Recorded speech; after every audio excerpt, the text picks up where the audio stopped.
Almost everything you've been told about self-defense sounds believable until someone actually tries to hurt you. For decades, we've trusted advice from action movies, viral videos, and even experienced instructors who repeated the same ideas without questioning them. But when violence becomes real, the human body doesn't care what's popular. It follows biology. Your heart races, your vision narrows, your brain rewrites its priorities, and many of the rules people swear by suddenly stop working. Today, we're exposing the 10 biggest lies about self-defense and revealing what science, psychology, and biomechanics tell us instead. Because in a real confrontation, believing the wrong myth can be more dangerous than knowing no technique at all. Let's begin. 10 bigger people always win. The belief that bigger people always win a fight has survived for centuries because it seems impossible to argue against. A larger body can generate more force, absorb heavier impacts, and often intimidate smaller opponents before the confrontation has even begun. It's the reason so many people assume a fight is already decided the moment they see the size difference. But the human body doesn't rely on strength alone. Every movement depends on balance, posture,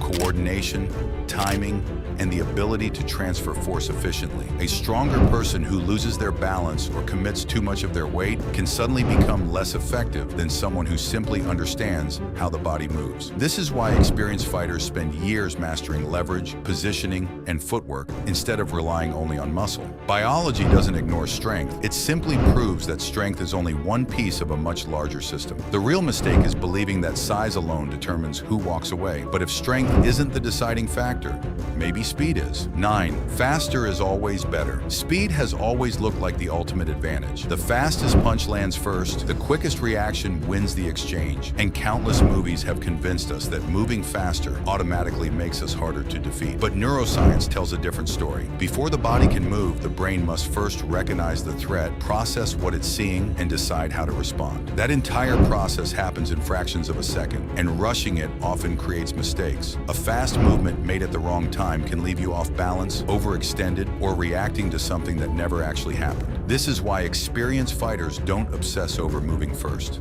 They focus on moving at the right moment. Timing allows a smaller action to interrupt a larger one, making precision far more valuable than raw speed. In real confrontations, the fastest person doesn't always gain the advantage. More often, it's the person who understands exactly when to move. But even perfect timing won't help if you're relying on another dangerous myth. 8. One perfect strike. Ends every fight movies have convinced generations of people that every fight has a magic button.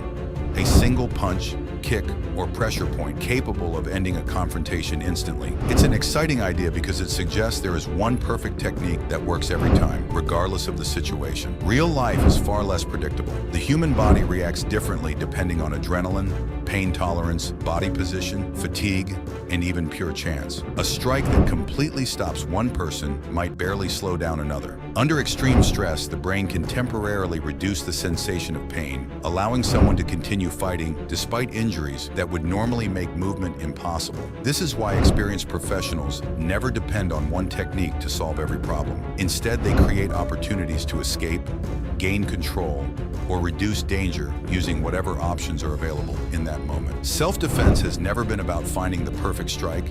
It's about adapting when the body refuses to behave the way people expect. If one perfect technique doesn't exist, why do so many people spend years collecting more and more of them? That's the next myth. 7. The more techniques you know, the safer you are. Walk into almost any martial arts school or scroll through self-defense videos online, and you'll see an endless collection of techniques promising to prepare you for danger. It creates the impression that survival is simply a matter of learning enough moves. The problem is that the human brain doesn't work like a video library during a crisis. Under extreme stress, it doesn't pause to search through hundreds of memorized techniques. Instead, it relies on the habits that have been practiced so consistently they become automatic. Neuroscientists call this automaticity, and it's one of the reasons elite military units, law enforcement officers, and experienced fighters repeat the same simple movements thousands of times. 6. Fights are won by better punches. When most people imagine self-defense, they picture punches, kicks, and dramatic knockouts. It's easy to believe that whoever throws the cleaner strike automatically wins. But when security experts analyze real confrontations, they often find something surprising. The outcome is frequently decided before either person lands a meaningful punch. Distance,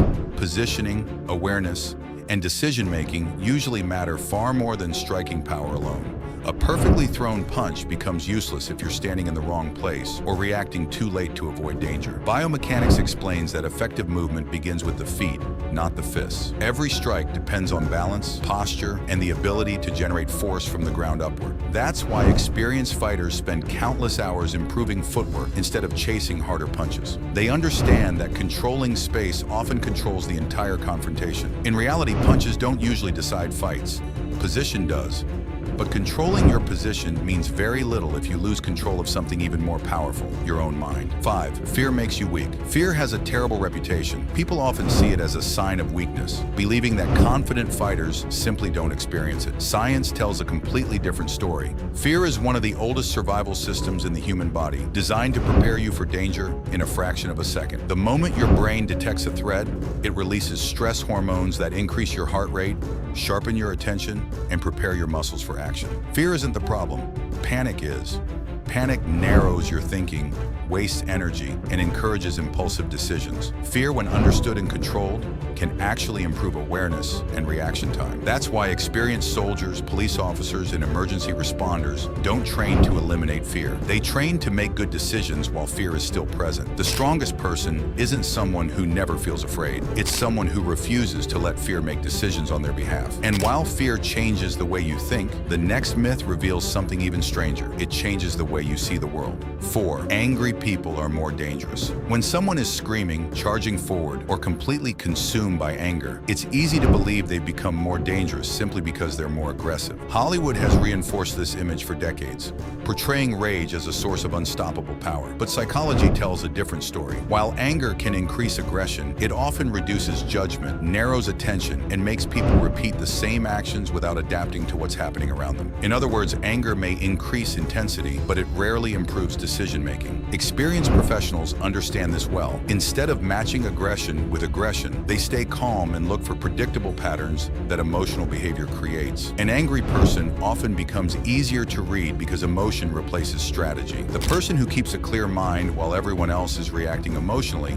usually gains the greatest advantage. In many confrontations, composure isn't a sign of weakness. It's one of the most powerful weapons a person can have. But even the calmest mind can't escape what happens when your own body releases adrenaline. 3. Adrenaline gives you superhuman abilities. Almost everyone has heard stories of ordinary people performing impossible feats during emergencies, lifting heavy objects, ignoring serious injuries, or fighting with incredible strength. These stories have created the belief that adrenaline transforms people into superhuman versions of themselves. The truth is far more complicated. Adrenaline is a survival hormone designed to prepare your body for immediate danger, but every benefit comes with a cost. As your heart rate rises, your body redirects blood toward large muscle groups while reducing fine motor control, narrowing your vision, and making complex decisions more difficult. You may feel stronger, but you also become less precise. That's why experienced fighters don't rely on complicated techniques when stress levels are high. They understand that adrenaline changes the way the brain and body work together. It's not a magical power that guarantees victory.